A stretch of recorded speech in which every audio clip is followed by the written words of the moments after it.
Hello, welcome to today's episode of The Sweet Cross. I'm your host, Amieme, delighted to be here, grateful to God.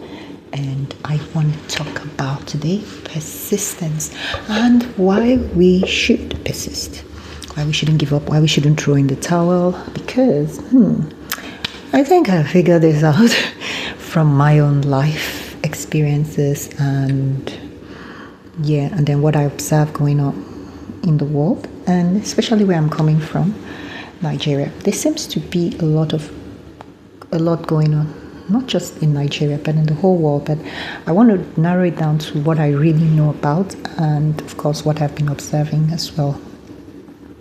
So there's a lot of things that we have allowed to happen in our lives, in our world, and for every choice, there is a price. Like, even when we look at our weather and the global warming and all of that, whenever we throw caution to the wind, whenever we observe that situations could get worse based on our actions and we ignore it, it turns out that we end up reaping the benefits whether we like it or not. So when we have cultures or desires or things like that make us to ignore things that are important, it comes back to hurt us. It comes back to really bite us. It comes back with the results, basically garbage in, garbage out. And when we hate to talk about things like this because we don't want to sound too much or preachy or just too straightforward. There are people who think that these things are not cool or they are not okay. You shouldn't be too much to the right. It's extreme and all of that. But when it comes down to when people want to fuel or go after their greed or their unwholesome passions, they go after it relentlessly. Why don't we give that kind of relentless pursuit on also things that are actually good, actually helpful, actually beneficial for us, actually worthwhile? Why don't we spend more time persisting on staying alive, fighting a good cause, doing things right and all of that? Why don't we do that?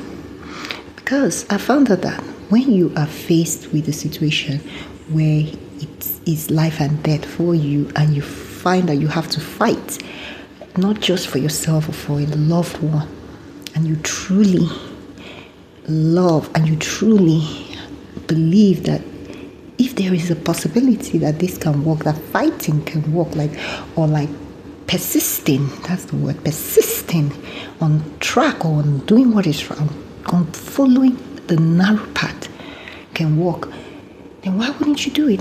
I faced a situation like that where I had to just persist, follow the narrow path, do the best I could do, zero things, shut down everything else, and just zoom in, like have a single focus on something that I knew was going to make sense, was my duty, was going to just make things work out, so that if I don't fail, the ripple effect would be good for those involved and all of that, and not just me,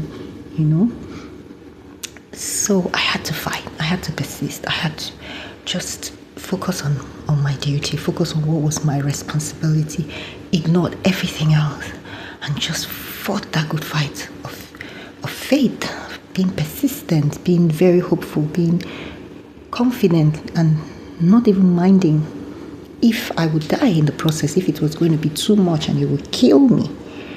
I was made up. My mind was made up. And I discovered that if we did this kind of level of pursuit where we found ourselves in systems that are not right, if we don't pull out, then we must stay there to fight the good cause. But if you're staying there and you're enabling or you're ignoring, you're omitting, that's the sin of omission, you're omitting doing what is right, that's a problem, because you're afraid for your life. You don't necessarily care carry that care, that love that you're supposed to carry, not just for yourself, but for others, in that, things are really going to go wrong. It's even the same when you see something culturally that you know it's not working out, it's not okay. The Bible even talks about that we pay attention to our traditions more than we consider the will of God, the love, the mercy God desires from us. He desires love, He desires mercy, He desires us to be obedient to Him. So when we don't persist in taking the right track, things fail, systems fail. The greed is inevitable. People's lives are harmed. That is the biggest part of it that is just so bad. People's lives are harmed. At the end of the day, we find ourselves like in the Titanic, where it's a sinking boat and everyone is going to die, except a few who would survive. So we don't want to keep doing that. We want to learn to persist on track. When you find yourself in a system that is unethical, that harms, that is not right, that is doing something not right to harm people, if it's a culture, if it's whatever it is, protect people, not the system, not the culture. Protect people, like really persist for that. Do that. And that is what we need to do. That's what we need to do to turn things around in our world. I found myself in a situation like that, where I had to even make up my mind, like, oh, if I stay here, even though it was my job, for example, it was funding my life, but I saw that there were things that were going on that I felt like I was standing up for, and when it felt like it was becoming dangerous for me and it was not working, I knew I had to leave. And I was so tormented every day that I was there without leaving, because it felt like if you're not part of the problem, you're part of the solution, pretty much. And I remember when I first got my civil service job in Nigeria, and I said it happily to a priest, God bless him. He said, you've joined them. I said, no, I haven't joined them.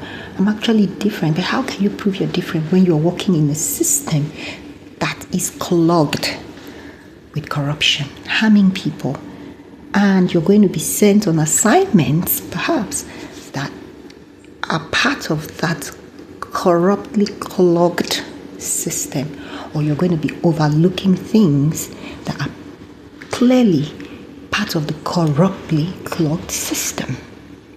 How are you going to not be part of it when you are there?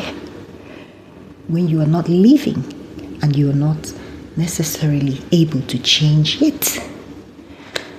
So we need people who can rise up to say, this isn't right. I'm not going to be a part of this. Beyond the money.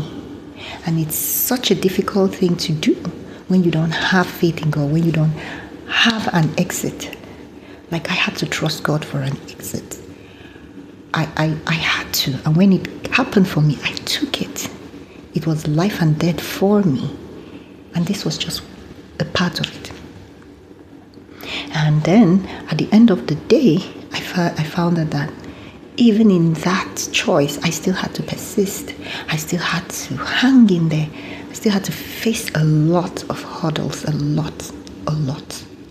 But I had to stand. I had to say I can't give up, because I knew giving up meant harm, not just for me, but for somebody who I cared a lot about, who was looking up to me. That was not a good example, throwing in the towel. You see, we don't necessarily concern ourselves by the examples we leave or the legacies we leave. There are people who are watching you, who are watching how you thrive, how you do things.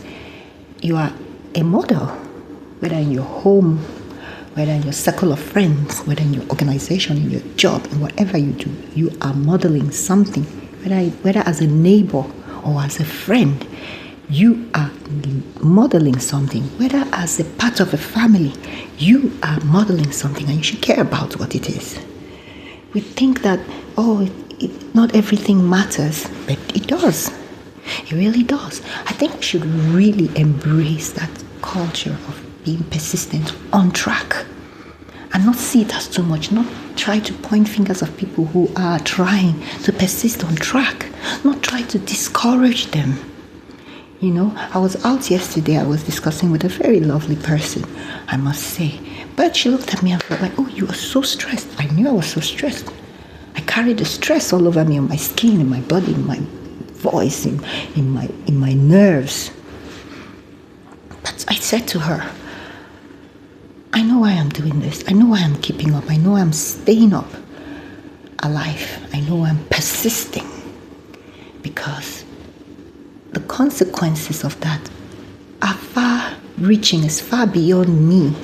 For me, it's not good if I throw in the towel. Beyond me, it's also not good.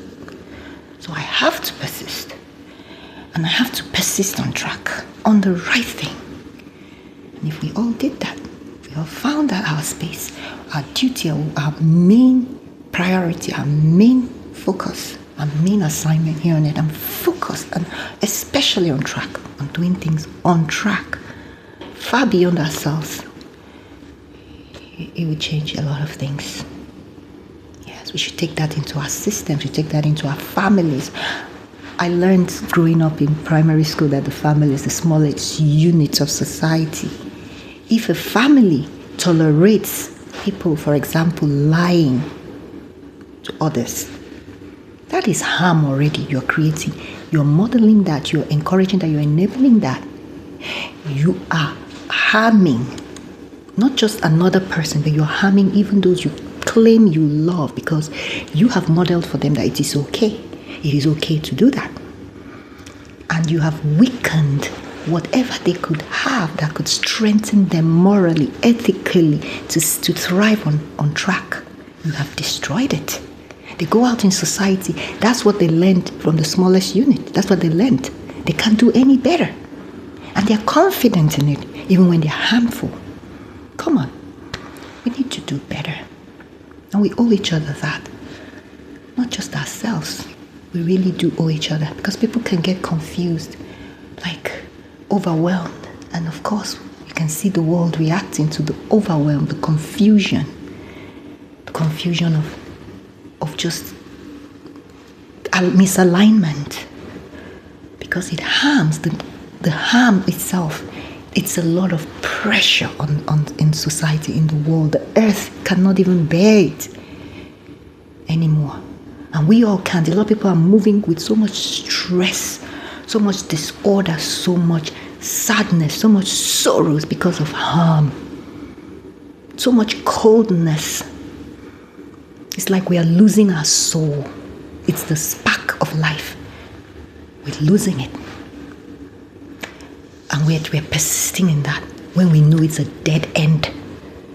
So we need to stop and change direction and persist on track, and not model like it's too much. No, we should encourage that. We should find joy in that. We should revive ourselves. We should repair and persist in that. So when we turn around and see the work that needs to be done, please, let's decide to do it and let's persist, because that's the way to get it done. That's the way to actually change our situation to something better, because we all deserve it.